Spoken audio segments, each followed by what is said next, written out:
Hello everybody, welcome back to Emmy's vlog. So today I want to talk about similar things that we really do not take into cognizance. I remember when I was still having injury on my toenails and I had bandage on it, plaster and the likes like that, and even when it was getting healed up, every time I'm standing or I'm sitting and someone wants to pass where I'm sitting or where I'm standing, I was always so conscious of taking my leg off the road. Even if I am sitting in a way or standing in a way where somebody that wants to pass would not step on me, I will still be very, very conscious of the fact that I have injury on my leg and a mistake can happen and this person can just maybe drift and step on my leg, so I'll always move my leg. So a day came and I was standing and my dad wanted to pass, and with swiftness I just moved my leg from the road, and I was standing like very, very far from where he wanted to pass. I just removed my leg from the way. So he went inside, came back to where I was, and I was like, the way you moved your leg, the way you are so conscious to move your leg when I wanted to pass, that is the same way we should be conscious of our salvation. And I was like, wow. Immediately that happened, I made a voice note about it and I'll be sharing it here.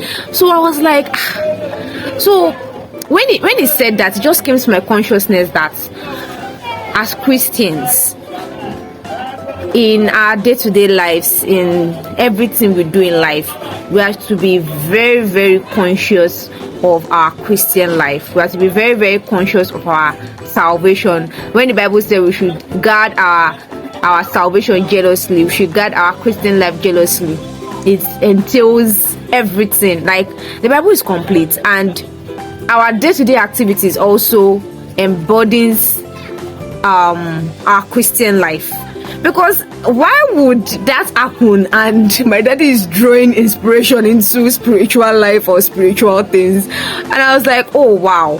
So it just brought to my consciousness that our spiritual life, our day-to-day activities, they are intertwined.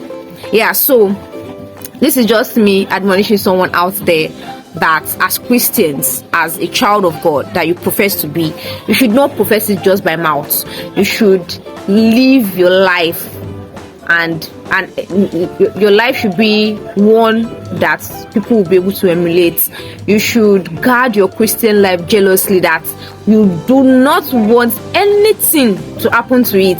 Just like I removed my leg with swiftness from the way, even when we are standing like far radius from each other, I was so conscious, like nothing must happen to my leg, like nobody must step on my leg. I don't want to feel pain, so I quickly remove my leg from the way. That is how we should guard our Christian life. We should guard it so jealously that we should not even entertain sin. We should not say that's why the Bible said we should flee away from every appearances of evil.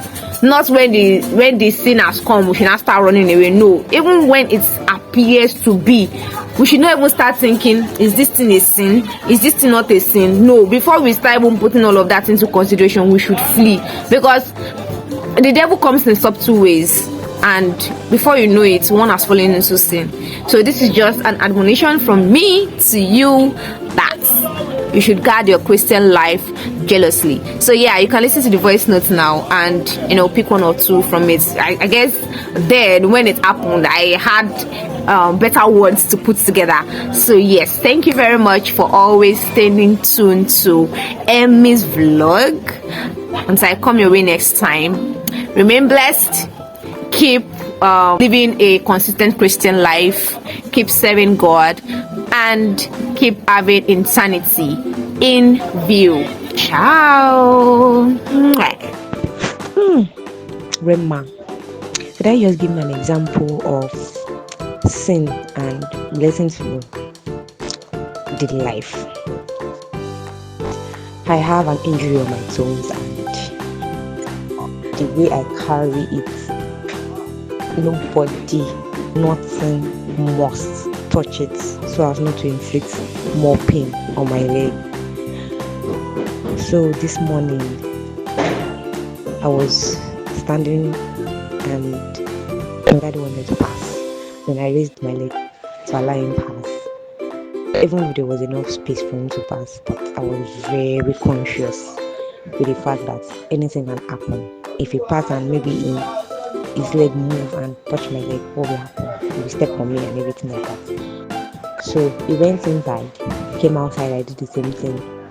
So I was about to pass and he said, "You know the way you are very sensitive with this leg?"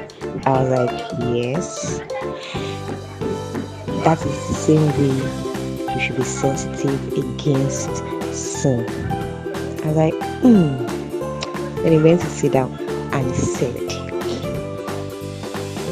that's the same way you should be sensitive against the vices of the devil, the wildness of sin.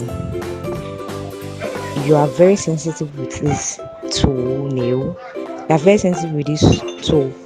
I am not wicked, but you are very sensitive so that no matter whatever, I don't get to step on it. That is the same way you should be sensitive with your Christian life. You know that is not wicked. He knows your leg is paining you. He would not deliberately step on it. But with that mind, you are still very conscious of taking your leg off so that nothing can happen, like a mistake doesn't happen. That's the same way you guard your Christian life. You don't say, I'm a Christian, I'm a child of God, nothing can happen. I am a very, very strong Christian. Sin cannot come near me. And you have this boldness and you are bragging about it. No. Because the devil comes in several ways. That's why the scripture says, "He that thinketh is standing, take heed lest he falls." So this is just an admonition, like a lesson to everyone. To guard your Christian life jealously. Guard your Christian life jealously.